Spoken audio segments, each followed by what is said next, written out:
Alex Merklinger's Mysteries of the Mind. And now your host, Alex Merklinger. Welcome to our show, my friends. My pleasure, Alex, as always. I honestly feel it's going to be a very important night. George, last night, when I had Michael Mandeville on, he's on every Wednesday night. Oh, sure. And we talk about our Earth changes. And recently, I had been picking up something. Most people don't know, but at one time I was very, very psychic. I used to give demonstrations. I used to go to fairs. Really? Oh, yeah. I used to work with doctors. I would do readings on their hardest patients that they couldn't figure out what it was, and I would tell them what it was. I mean, so I was really, really very good. And I don't often come up and say something. But recently, I have been feeling something, George, that prompted me just basically out of the clear blue sky, and I said, Michael, I got to tell you something. Here's my prophecy. Here's my prognostication that within, and it could be within the next couple of weeks, it could be within the next couple of months, we are going to have a major event. Because we were talking about earth changes, volcanoes, and major earthquakes.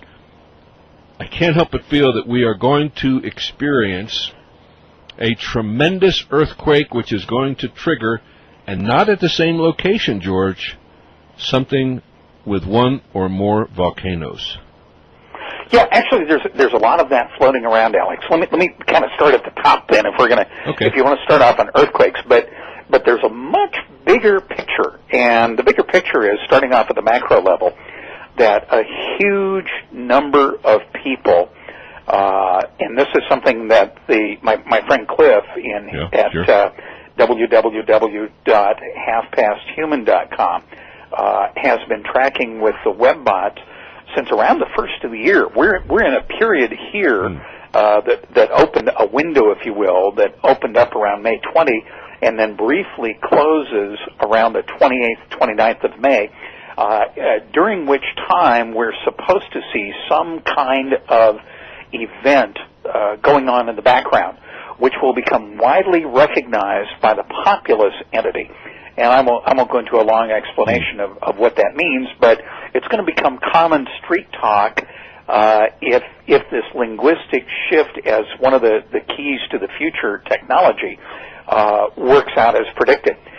So, in other words, something either is going on, has just gone on, or will happen between now and let's say over the weekend through Memorial Day, which will begin to rise to the consciousness of the world's population by about the middle of June.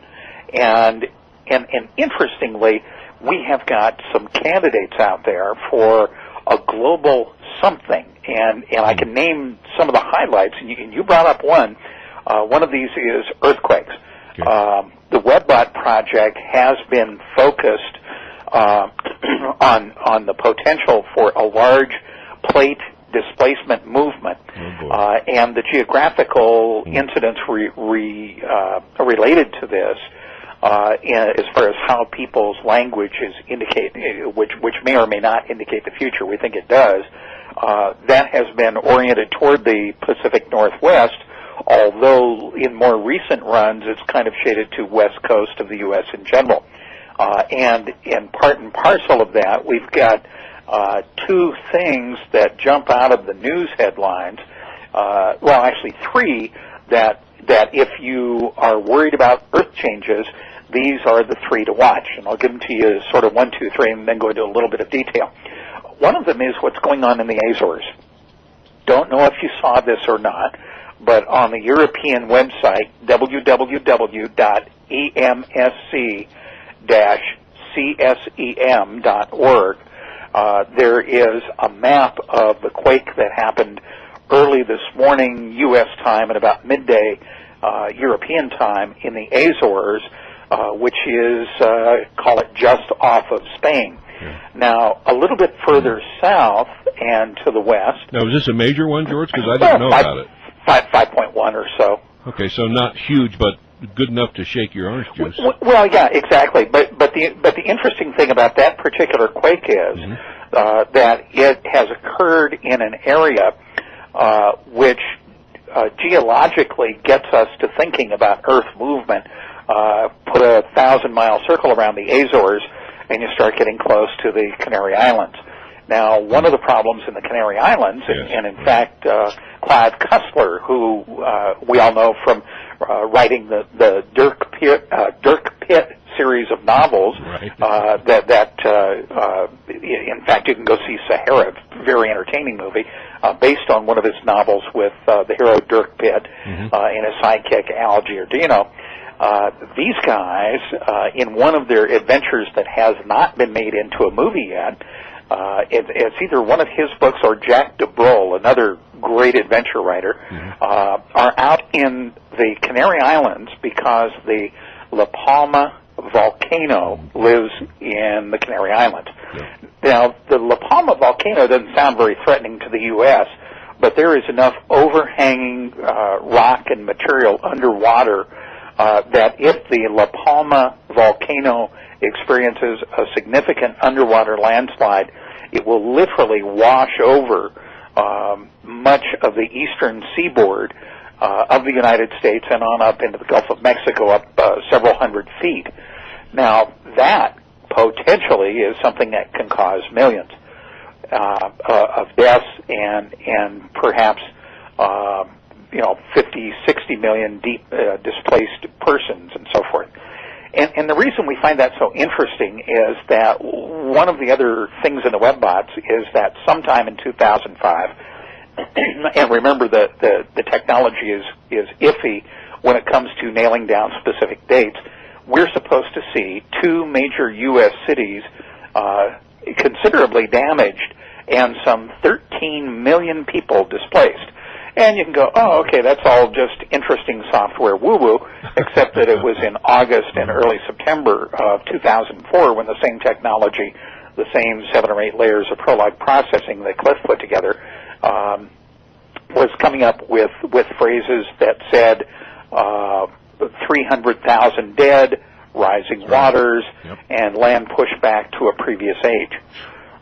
So that's something to consider. Now, the webbots themselves have given geographical indicators in this time period up in the Pacific Northwest, which means, all of my friends who I'm originally from the Seattle area, I don't talk about it to my kids and I don't talk about it to my friends up in the Northwest because I don't want them freaking out, but periodically we read small fine print things about rumblings under Mount St. Helens, the rumblings periodically and steam discharge off of Mount St. Helens. So if Rainier and St. Helens decide to go, you're talking about an event which, coupled with the sloshing of Puget Sound, would wipe out perhaps the downtown areas of Vancouver and Seattle and Tacoma, Olympia, and so forth. So there is quite a bit of seismic risk in the Pacific Northwest. And then the one other thing to watch is, 2 other things. One is in Southern California, there is a very large fault that has not received much attention that just in the last couple of weeks has shown up in Los Angeles media. And basically it goes from, if you know the Los Angeles area, it basically goes from right around downtown Hollywood and the hills to the west and north of Hollywood all the way up to around San Bernardino. So that's one. And then the third one that's kind of a quirk and it's out there is there's a big fault line that runs roughly from Orlando, Florida, up to the old supervolcano site around Spokane, Washington. And crossing this is something called the Muir Fault Line, which runs basically from southwest up to northeast, and it runs through Oklahoma. And just this past week, FEMA, the Federal Emergency Management Agency, had teams out talking to residents of Oklahoma about what you're going to do in the event of a major earthquake in your area. So if we couple that, plus, the odd psychic report that is being discussed where psychics are seeing things going on the Gulf of Mexico and talking about inundation of New Orleans and the sinking or drowning of the midsection of the country. Those are interesting problems to at least consider. So you like the good news, huh? And we're not even into the heavy stuff. I mean, George, you just get me so excited. I don't know what to say here. Well, I mean, there's not really a hell of a lot you can do about it. Well, no, but what the heck was that? Something just fell. George, just keep talking for a minute, because something just banged against this, okay? Just keep talking. You mean banged against your house? Well, that's kind of curious. Against our studio. Really? Yeah. Now this gets really interesting. It's probably just detractors of long-wave economics who don't believe that long-wave economics means anything, and folks who don't think you can see the future by reading millions of things around the Internet. Are you back, Alex? Alex has wandered off to see what the heck bumped into his studio. Well, now we're into kind of an interesting thing. It was my dog, and he's acting real funny. We had a snake out here yesterday, a rattler. Ew. And I think what may have happened, it just either went at him and hit him, and he banged up against the studio. So if you could just talk for a minute, George, I'm going to see if I can get him in and just make sure he's okay, all right? Yeah, no problem. Okay, no tell problem, us something exciting. Well, turn your monitor up, and while Alex is out rescuing the dog from the rattlesnake, or rescuing the rattlesnake from the dog, as the case may be, one of the things to consider in your own neighborhood is if there is anything at all going on with earthquakes. There are a couple of things you can do to keep posted on. First, the U.S. Geological Survey has a very good website that covers most, but not all, of the major quakes.